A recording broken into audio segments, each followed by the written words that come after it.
안녕하십니까, 소마시네마. 오늘 리뷰를 해볼 영화는 5월 30일에 개봉한 소주전쟁입니다. 개봉한 지가 5월 30일이고 제가 본 게 한 3일이니까 개봉한 초기에 그래도 영화를 봤네요. 이 작품은 특이하게 연출 크레디트가 없는 그런 영화가 되겠습니다. 그러면 이제 좀 뭔가 완성도에 문제가 있는 것인가 라는 좀 의심이 든데, 그러기엔 주제라든가 배우들이 또 아깝다고 해야 될까요? 그렇게 무시하기엔 조금 그렇습니다. 신경이 쓰이는 영화였습니다. 자, 이 작품의 배경이 된 영화는 지금은 사라진 진로 그룹이 그 위기를 맞이해서 이제 M&A 과정을 거쳐가지고 이제 사라져 버리는 뭐 그런 이야기를 배경으로 하고 있습니다. 요거에 대한 좀 실제 이야기들은 좀 요 지금 제가 캡처를 한 소비더머니라든가 다른 사이트, 경제 사이트에서 보시면 내용이 잘 나와 있으니까요. 그걸 또 보시면 되겠고요. 영화는 좀 그걸 근거로 해서 이야기를 다루고 있는 영화가 되겠습니다. 이게 그 전에 없던 세계들이죠. 그러니까 뭐 M&A, 그러니까 해외 기업의 투자 자본으로서 기업을 인수해서 다시 판매하는 방식, 기업 사냥꾼이죠. 그런 방식들이 지금도 이제 홈플러스 사태에서도 느껴지고 있는데, 소주 전쟁은 이제 그런 이야기를 다루고 있는 영화입니다. 이 영화는 이제 지금 원래는 그 최윤진 감독이 이제 했던 걸로 알려져 있는데, 중간 영화를 마무리하지 않고 이제 제작사회에서 일단 크레디트 해지 조치가 됐고요. 대신 각본 크레디트엔 이름이 올라가 있습니다. 원안을 박현우 각본가가 썼던 건데, 이에 대한 자세한 분쟁은 시나리오 크레디트 분쟁이나 저작권 분쟁 등의 문제가 좀 있습니다. 그래서 감독의 지금 크레디트가 없는 상태에서 개봉한 좀 특이한 케이스고요. 뭐 그러면 약간 이제 문제가 많지 않을까라는 생각도 했는데, 한국 영화의 장점이 있죠. 배우들의 연기력. 이 부분이 그래도 좀 잘 살아있고, 각본이 그래도 기본을 하는 각본 구성이기 때문에 뭐 그 재미있는 영화라고 생각이 듭니다. 근데 뭐 특히 이제 과거를 기억하는 분들에게 더 있고, 이 소주란 상징성이 좀 이 영화의 또 중요한 영화적 요소이기도 해요. 이 영화 이전에 이제 비슷한 영화를 좀 찾아보면, 이제 최근에 이제 이런 경제 소재의 영화들이 좀 인상 깊은 작품이 좀 나왔었죠. 2018년도 나왔던 국가부도의 날, 한국 영화 최초로 이제 그 외환위기, IMF 외환위기를 97년에 다루고 있는 영화고요. 그 다음에 이제 정지영 감독이 연출한 그 론스타 게이트 사건을 다룬 블랙머니라는 작품이 있습니다.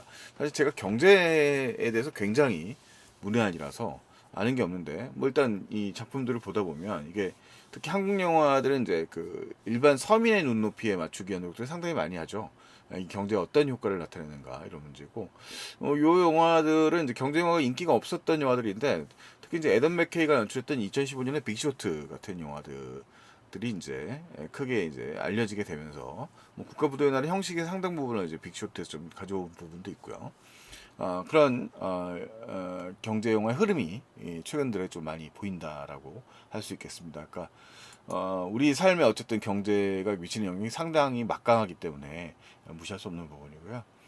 소주 전쟁은 약간 세대적인 부분이 사실 있어요. 그러니까 이 지금의 현재 2025년도에 대한민국 국민들이 IMF 위기에 갖고 있는 이제 기업에 대한, 또는 이제 직업에 대한 정서와 그 이전에 평생 직장으로서의 기업을 알아보는 IMF 이전 시대의 이제 직장인들의 그런 면모들을 좀 그 구분해서 좀 이해를 하시면 조금 더 세대적으로 보시면 좀 더 재미가 있지 않을까라는 생각도 들고요. 기호적으로 소주라든가, 그 다음에 이제 뭐 그 소주란 술 그 자체, 그 다음에 위스키 이런 그에 대비되는 이제 효과의 위스키라고 하는 그런 술을 갖다가 이제 대비시키는 면들도 흥미로운 부분이죠.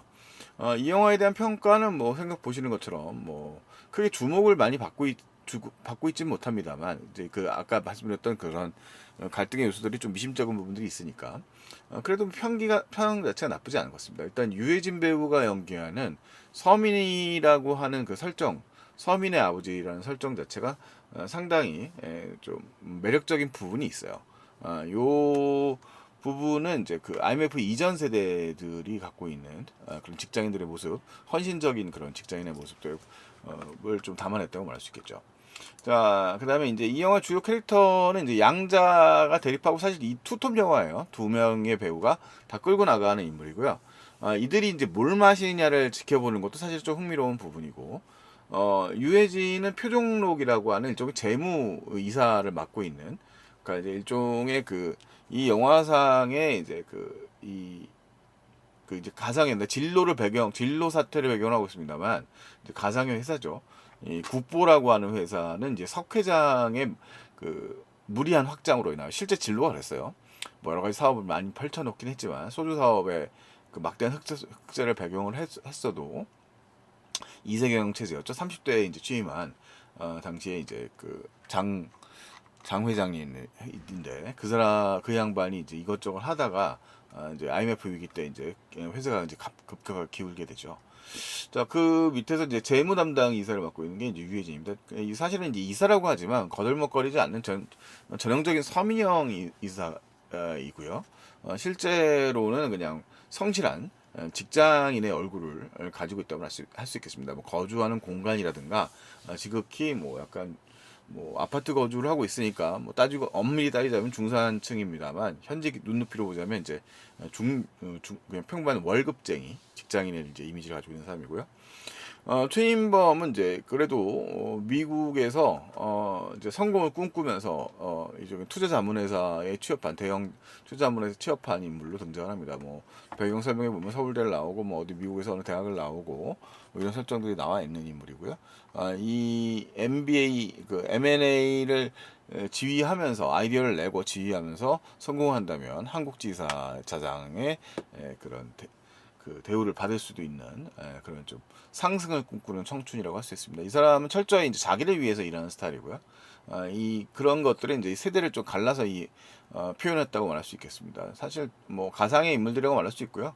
이 사람들은 정서적 교류를 나눈다는 면에서 조금 그 이전 작품들의 그 영화들 이 국가부도의 날이나 블랙머니가 일종의 느와르 영화에 가깝다고 말할 수 있죠. 범죄 영화에 가깝다고 말할 수 있고, 그런 스타일의 영화들이라고 한다면, 이 영화는 좀 뭔가 소주 전쟁은 두 사람의 약간 뭐 버디 무비, 기본적으로는 범죄 영화에 가까운 성격입니다만, 일종의 버디물 적 요소들도 많고, 지금 서민 드라마적 요소들도 좀 들어가 있는데, 뭐 그렇다고 해서 톤 자체가 아주의 이제 뭐 심파라고 있을 만큼의 감정적 조율이 되어 있는 건 아니니까, 뭐 그런 부분을 싫어하시는 분들은 안심하고 보셔도 되겠습니다. 나쁘지 않아요. 네. 자, 그 다음에 이제 이 소련주 석 회장이 이제 일종의 문제 인물이고요. 전형적인 이제 재벌이사의 스테레오타입을 이제 다 가지고 있는, 회사는 안중에 없고 자기 사익을 꿈꾸는 사람이고요. 뭐 그런 거는 영화 속에서 묘사될 때 이 사람 소주를 한 잔도 안 마시거든요. 그러니까 소주 회사의 사장이지만, 그러니까 소주는 이제 사실 서민성을 대표하고 있는 거고요. 그런 면에서 이 사람은 이제 일종의 무책임한 재벌 2세 라고 할 수 있는 뭐 그런 캐릭터입니다. IMF 상황에서 많이 볼 수 있었던 캐릭터고요. 그 다음에 이제 이 구영모라고 하는 인물은 뭐 무명이라고 불리우는 로펌의 대표인데, 일종의 이제 기업 회생 절차에 대한 이제 아이디어를 갖고 있는데, 언제든 간에 자기의 이익을 위해서 어떤 배반도 가능한 뭐 그런 회사입니다. 그러니까 영화에 사실 좀 이 얘기는 약간 스포츠성에 가까운 얘기긴 합니다만, 전체적으로 약간 좀 알려져 있는 부분도 있으니까요. 일종의 배신의 가능성이 높은 그런 회사라고 할 수 있겠습니다. 영화의 중교 후반부 플롯에 어떻게 변신이 되는지에 대해서는 길게 얘기하지는 않겠습니다. 자, 어쨌든 이런 인물이고요. 영화에서 임팩트 있는 장면이 한 장면 나옵니다. 그 얘기 좀 이따 할게요. 자, 일단은 이 영화에서 그 캐릭터의 변화가 있어요. 인범은 미국에서 서울대를 나와서 미국에서 10년 정도 생활을 하면서 일단은 물질만원주의죠. 미국 금융회사의 이미지랑은 아주 탐욕 그 자체라고 말할 수 있겠죠. 그 탐욕에 물들어가지고 이제 지금 IMF 위기 상황에서 돈을 벌려고 하는 뭐 그런 인물입니다. 그래서 이 국보라고 하는 회사는 뭐 한국인이라면 누구나 다 알고 있는 것처럼, 이 사람이 갖고 있는 교류의 정서의 교류의 지점은 아버지라고 할 수 있습니다. 그래서 사실상 이 영화에서 이재훈이 연기하는 인범이라는 인물은 이제 아버지가 10년 전에 돌아가셨다는 설정이에요. 대화에 나오는데, 소주를 마시면서 있는 입장을 가지고 있는 사람이고요. 그래서 사실은 일종의 아버지가 부재하는 인물로 등장합니다. 이 사람 그 외에 가족에 대한 정보가 거의 제공되지 않고 10년간 재미 생활을 했다는 측면이기 때문에 있기 때문에 약간 그 자기 자신을 위한 성공에 집착해서 미국 회사의 솔킨의 이익을 위해서 이제 뭐 열심히 아이디어를 내고 성공을 꿈꾸는 뭐 그런 인물로 등장을 하는 거죠. 그리고 이제 이 미국 회사의 그런 좀 야만성, 그러니까 그 미국인들의 그 슬랭 섞인 그런 그 투자은행의 그런 좀 거친 언사들, 막 욕설을 해가다든가 그런 식의 역할을 해주는 인물이 고든이라는 인물입니다. 그러니까 이 사람은 영화사 설정상 그 홍콩의 본부장이라고는 나오고요. 그 다음에 이제 이 주인공인 예, 이 최인범의 그런 좀 약간 얍삽한 뭐 선진 금융 기술이라고 하지만 여러 가지 이제 회사를 망하는 걸 촉진해 가지고 자기가 이제 기업을 먹은 다음에 팔려고 하는 그런 수익률 철저히 수익에 이제 종사하는 그런 에, 어떻게 보면 도의적이지 않은 계획, 뭐 법망을 피하긴 하겠지만 법꾸라지의 모습을 하고 있지만 뭐 그런 것들을 설정하는 인물, 그런 것들을 이제 지지하는 인물입니다. 그러니까 이익을 위해서는 이제 그 뭐 아무런 거리낌이 없는 뭐 전형적인 금융 회사의 얼굴을 갖고 있는 투자자 회사의 검을 갖고 있는 인물인 거죠. 그래서 하이 리스크 하이 리턴이라는 것들을 얘기하면서 이제 이 주인공을 갖다가 부추기는 인물이기도 하고요. 나중에 이제 또 어느 정도 또 어떤 이 사람이 어떤 포지션을 취할 건지는 사실 뻔히 보입니다. 이익을 위해서 움직이는 인물이니까요. 어떻게 될 것인가 하고요. 그 역할을 이제 바이런 만이라는 이제 헐리우드 배우가 연기를 했는데 이 재밌는 건 이분이 또 빅쇼트에도 나왔던 배우더라고요. 그래서 이 사람이 이제 그 상당히 그 이 금융가의 슬랭어적인 우리가 월스트리트라든가 뭐 그 이런 영화들에서 많이 봤던 거친 언사를 갖다가 보여주면서 빅쇼트라든가 그런 영화를 이제 보여주는 인물로 등장을 하죠. 꽤 사실감 있는 연기를 해요. 고든이라는 인물이고요. 뭐그 외에도 몇몇 캐릭터가 있습니다. 이 사람이 제일 이제 부각되는 인물입니다. 그 다음에 요 캐릭터가 등장을 하고 그 다음에 이제 요거 이제 영화의 앞부분 장면은 이 주인공이 이제 어떻게 한국계라는 이기 때문에 이제 채용되는 인물인데 뭐 그것이 구체적으로 설정되는지 모르겠습니다.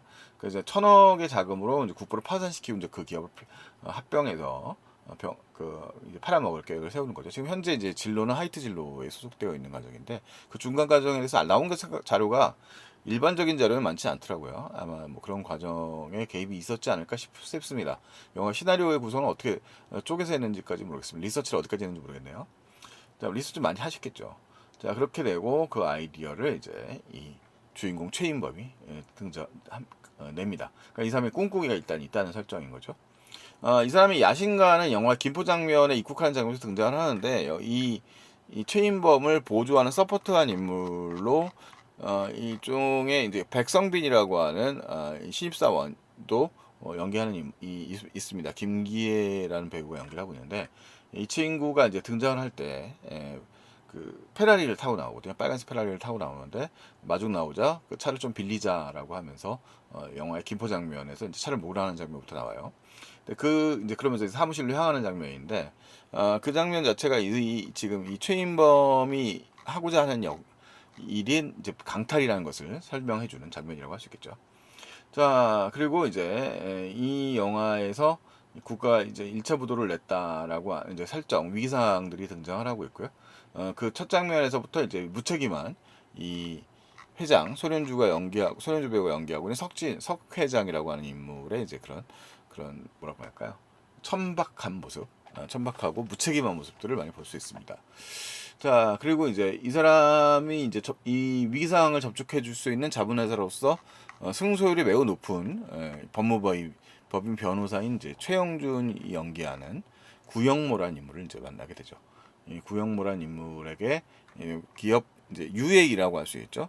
그래서 이제 이 자문 변호사로 고용되어 가지고 그 다음에 이제 이 5년의 유예 기간을 거치게 되는 그런 아이디어를 내면서 그 새로 도입된 제도를 활용해 가지고 어쨌든 순간의 위기를 넘어갈 수 있도록 계약을 맺습니다. 그러니까 이 지점에서 그 어쨌든 회장을 서포트하고 있는 인물로서의 주인공 이제 이 표종록의 경우는 탐탁치 않게 여기는 모습이 좀 보이고요.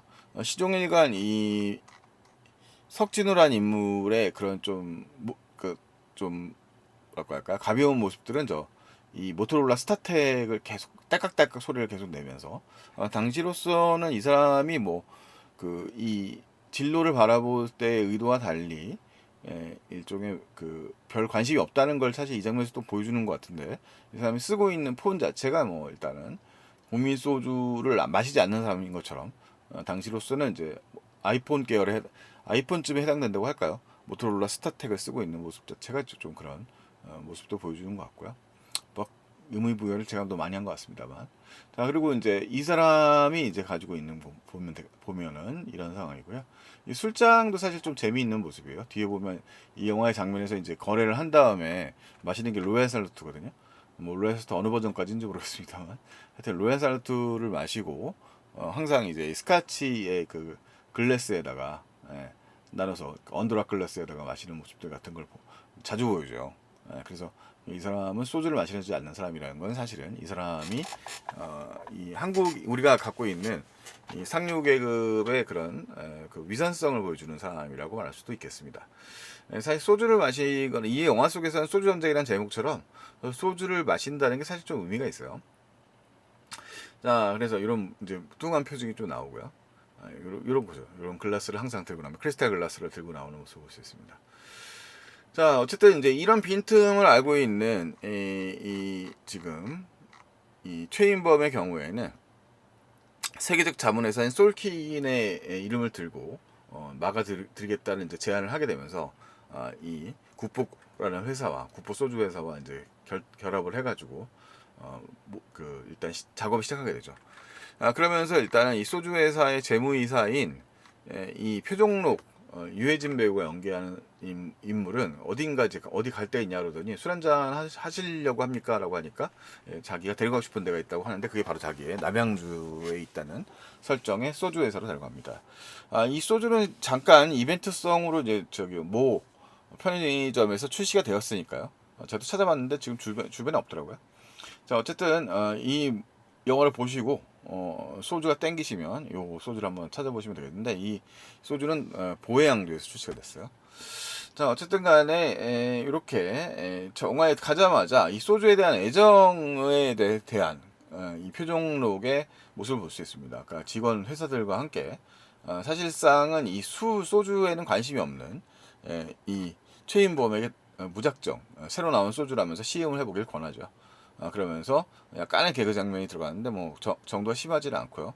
최인범은 이 소주를 마시면서 별 감각을 못 느낍니다만 이제 순간적으로 떠오르는 몇 가지의 단어들을 가지고 이제 이 사람들을 기쁘게 만들어줍니다. 그러니까 그만큼 그에 대한 애정을 가지고 있는 이 주변 인물들의 모습들을 볼 수 있죠. 그 소주 그 자체, 그리고 일 자체에 대한 사랑, 이런 것들을 표현하는 모습이라고 볼 수 있겠습니다. 그리고 이제 이들이 정작 마시는 공간이 이제 생활 공간인 공장에서 먹는다는 건데, 뭐 약간 과장된 설정일 수도 있습니다만, 뭐 충분히 당시라면 뭐 가능도 했었지 않을까 싶은 그런 공간인데요. 이렇게 이제 공장 내 화물 창고에서 이렇게 불을 피워서 먹는다는 건 지금은 영화적입니다만 옛날이라면 되지 않았을까요? 뭐 자세하게 모르겠습니다.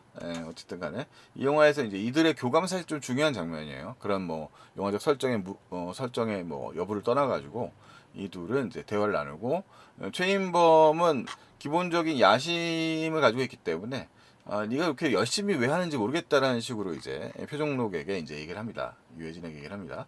근데 유종록 이 사람의 대답은 이제 소주에서 일하는 게 좋고 라고 하면서 이 일 자체를 갖다고 얘기를 합니다. 그러니까 영화의 이제 자체 드러난 장면을 보면 이 표정록은 아마도 이제 혼자 살고 있는 사람이고요.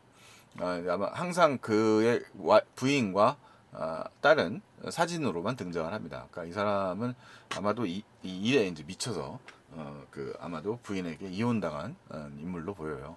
자, 어쨌든 그런 그 정도로 이제 회사에 열정을 바쳤던 우리 전 세대들을 상징하는 인물이기도 하고요. IMF 이전에 평생 회사라고 해서 이제 충성을 다했던 사람들이죠.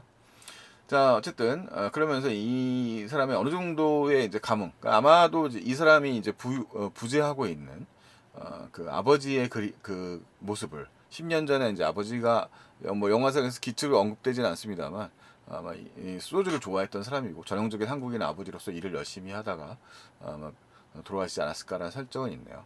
이 사람이 뭐 유학을 뭐 다녀오고 뭐 이런 이야기들을 좀 구구절절하면 그런 식의 설정이 예상이 됩니다. 뭐 등장하지는 않습니다만. 그래서 어느덧 이제 같이 일하게 되는 상황이 돼버리죠. 그러면서 이제 항상 당시에 이제 그 일을 같이 하는 과정에서 이제 항상 뒤풀이가 따랐고 회식이 따랐고 당시 회사들이죠. 그 다음에 이제 그 회사 속에서 그들의 애정, 그 다음에 이제 소주에 대한 애정 같은 것들을 약간 즐겁게 묘사하고 있습니다. 당시에 이제 등장했던 폭탄주 계열의 술도 볼 수 있고요. 그래서 약간 이것도 살살 슬금슬금 재밌는 장면들입니다. 뭐 갑자기 이제 홍보 마케팅 팀을 도와주라고 한다든가 뭐 이런 장면들, 뭐 만취해가지고 이제 집에 가는 억지로 집에 보낸다라든가 그러면서 이들의 인간적 교류죠. 당시에 이제 아마도 직장인들은 이제 최근과는 좀 정서가 다르다고 보실 수 있습니다. 당시 직장인들 이제 소주 한 잔으로 풀어내는 이 서민성의 기쁨이 상당히 컸던 거고요. 그래서 사실 이 영화의 실제로도 이 진로 살리기 운동이 있었고요. 이 한국의 대표 소주라는 거죠. 사실 뭐 우리가 술 자체에 대해서 이렇게 큰 관심이 없던 시대이기도 했는데 어쨌든 소주는 싸고요. 이 희석식 소주라고 하는 건 싸고 이 서민들이 항상 안주와 식사와 함께 반주를 해서 즐기는 그런 술의 개념이기 때문에 뭐 저희 아버님도 마찬가지로 소주를 매우 즐기셨습니다.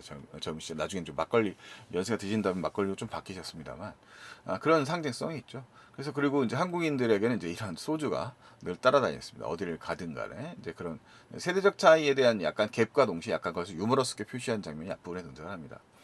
영화가 이제 본론적으로 들어가게 되면 이제 이 영화의 이제 그 서스펜스라든가 갈등에 이제 증폭되는 건 5년 내에 정도의 설정이 있습니다. 아까 그 국가의 이제 일종의 유예 기간 같은 거 이제 빚을 지고 그 빚을 갚아나가는 기간을 그 쪽에 5년으로 잡았다 그랬죠. 그러면 이제 아마 당시에도 그 이 진로에 일본 법인이 상당히 이제 가치가 있었던 걸로 영화에 설정이 되어 있고요. 그래서 이 영화에서 그 회사를 이제 매각하는 것이 일종의 관건이라고 할 수 있겠습니다. 그러면서 이제 5년의 시간이 흘러서 어쨌든 일을 잘 정돈을 하고 사실 이 최인범의 입장에서는 솔킨이 필요한 이제 대부분 이 국보라고 하는 이 가상의 소주 회사에 대한 정보를 모두 다 가지고 있는 상태가 된 거죠. 자, 그러면서 일단은 5년 이 문제를 이제 자문을 해주는 역할을 이제 빠지게 되면서 일단 퇴장을 하게 되고요. 영화상의 시간적 설정은 5년 후라고 하는 설정이기 때문에 사실 이들의 만남이 영화는 계속 지속되는 것이고 시간적 설정이 되면서 이제 위기 상황이 오는 지점을 얘기하는 겁니다. 자, 어쨌든 이들의 가정에 이제 한 발 늦게 되었다. 이 설정은 법원 장면이죠. 법원 장면에서 이들이 결국 이제 기업 파산의 위기에 이제 들어서게 되는 것이 영화의 후반부 이야기라고 말할 수 있겠습니다. 이 둘의 경우에 이 실제 이제 이 최인범 이재훈이 연기하는 인물의 이제 음모를 이제 알게 되고요. 이 솔킨이 실제로는 이 매각을 방해하는 등의 방법들을 통해서 점점 더 위기 상황으로 이 영화사의 국보를 몰아붙이게 되고 국보는 이제 재판 과정에서 이 주주들이 파산에 동의하느냐 안 하느냐 이 부분에 이제 재판 과정을 거치게 됩니다. 그것이 한 3차에 걸쳐서 이뤄지게 되는 경향들을 보이고요. 이 영화 이제 중후반부에 가면 포커싱이 이제 한국 엘리트들의 이제 커넥션에 대한 이야기들이 조금씩 언급이 돼요. 뭐 우리가 뭐 최근에 봤던 뭐그 야당 같은 영화에 비하면 더 노골적이진 않지만 어느 정도. 그러니까 그 영화도 이제 생각해 보니까 유해진 배우가 등장하네요. 하지만 그 엘리트들의 커넥션이 영화의 끝부분에서 상당히 잘 활용되는 부분이 있습니다. 영화에서 이제 일단은 이 사실을 알게 된 일단 최인범은 되게 순진하기도 한 인물이고요. 그 순진함이지만 그 서로에 대한 미련 같은 것을 어느 정도 갖고 있죠. 최인범이 물론 더 이용해 보려는 의도가 있습니다만 어쨌든 표종록에게 어느 정도의 선의를 가지고 있는 면도 좀 있습니다. 뭐 그것이 어떻게 그 영화의 이제 그 주요 갈등 축이라고 할 수 있겠고요. 이거 이제 영화 속에서 표현되는 국민운동본부의 모습이에요. 이 시대극이라서 이 영화 솔직히 이제 비슷한 시기를 다루고 있는 국가부도의 날에 비하면 룩이라든가 이런 게 약간 좀 허전한 면은 좀 없지 않아 있어요. 두 영화를 비교를 해보자면 촬영이라든가 뭐 여러 가지 면에서는. 그런데 어쨌든 영화 자체적으로는 그 살리고자 하는 영화의 의도들을 그래도 잘 표현하고 있는 편이라고 저는 생각이 됩니다. 그렇게 그러니까 최고는 아니지만 나쁘진 않은 수준이다라고 말씀드릴 수 있을 것 같고요. 이 영화의 이제 이 모럴 해저드를 대표하는 인물이 이제 바로 이 그룹 회장입니다. 그러니까 사실 영화 속에 영화를 보다 보면 이 석진우가 경영권을 가지고 있는 것이 과연 맞은가? 그러니까 현재에 해체되지 않는 국보라고 하는 회사를 이 사람이 이제 9세대 경영인이죠. 뭐 그래서 그것을 유지하려고 하는 그런 인물로 등장을 하는데 이제 그런 인물이 등장을 하는데 그 사람 이 사람에게 과연 가는 게 맞을까라는 생각 우리도 하게 돼요. 자, 뭐 맨날 뭐 내기도박이나 치고 로비를 해가지고 이제 경영권을 유지하려고 하는 그런 야심을 갖고 있는 사람으로 나타나고요. 사실 이 석 회장의 경우도 손현주 배우가 상당히 깔끔하게 그 연기를 잘 하셨고요. 그러면서 이제 가족이라든가 기타 등등이 묘사 안 됩니다. 자, 영화에서 이제 재밌는 인물이 이제 이 최인범이란 인물인데 이 사람은 그 솔킨 자기의 이익을 도모할 때는 이 위스키를 마시는 모습을 볼 수가 있어요. 그래서 요 모습들도 재미있는 지점이고요. 이 커넥션을 상징하는 것이기도 합니다. 그러니까 이 서울대를 나왔던 이 영화 속에서 등장하는 무명이라는 자문회사의 이제 주요한 조역이죠. 구영모라고 하는 캐릭터 연기한 인물은 최영준이라는 배우인데 이 사람은 이렇게 손님을 맞이할 때 자신의 이제 술장에서 위스키를 꺼내서 주거든요. 그러니까 이제 뭐 발렌타인 30년산을 맨 처음에 이제 그 회장하고 이 사람에게 주고 그 다음에 이 지금 일 때문에 사실 이제 이 최인범이 이제 의도가 있어서 접근해가지고 구영모와 함께 이제 자리를 같이 했었을 때도 술을 내주는데 그러면서 약간 이 사람의 이제 모럴 해저드 이 사람이 이제 사실상 국보의 자문 변호사 그룹이었다가 재판 가족이 되면서 갑자기 이유 없이 빠지고 그 빠지는 이유는 솔킨과의 거래 때문에 빠지게 되는 상황이 되거든요. 그것에 대해서 이 사람이 이제 한국인으로 잠깐 최인범이 모드로 돌아오고 이 변호사들의 그런 좀 장난은 자기는 비록 장난을 치었을망정 이 경제동물로 장난을 쳤을망정 법을 지켜야 하는 법소부자들에 대한 그 분노를 좀 나타내는 경향이 좀 있어요. 그 영화가 이제 영화의 또 플롯 부분 후반부에 들어가고 약간은 좀 오바스러운 면이 있습니다만 또 이 영화의 재미라고 할 수 있겠죠.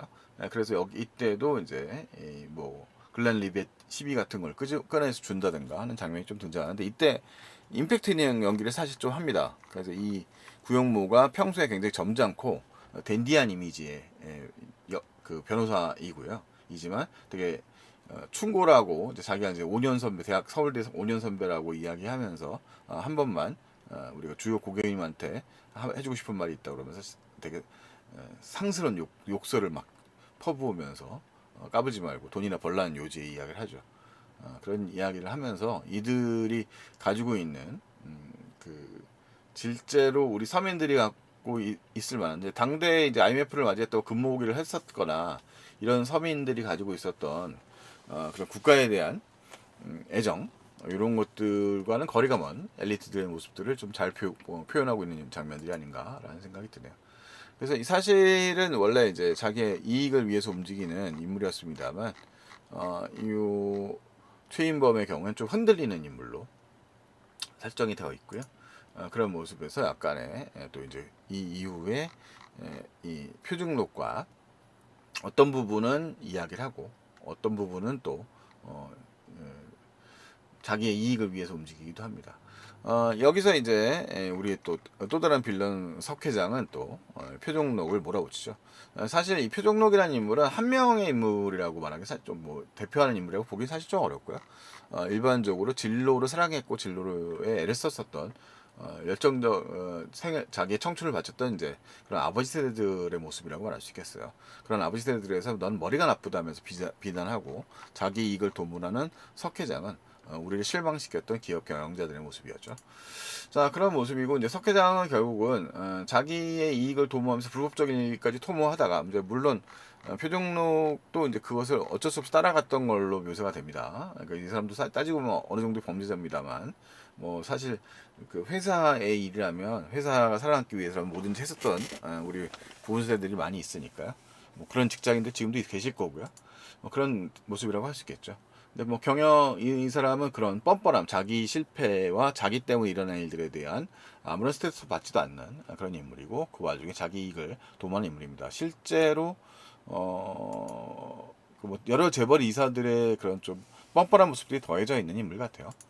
자, 그리고 요렇게 이제 이런 식의 항의가 이루어지니까 대응이 이제 이루어지면서 영화의 이제 재판 부분을 넘어가고 어느 정도의 이제 반전 카드가 활용된다라고 할 수 있겠습니다. 그러니까 그 후반부에 이제 그런 그 반전 카드 이런 과정들의 묘사가 좀 살짝 힘이 떨어지는 건 사실입니다.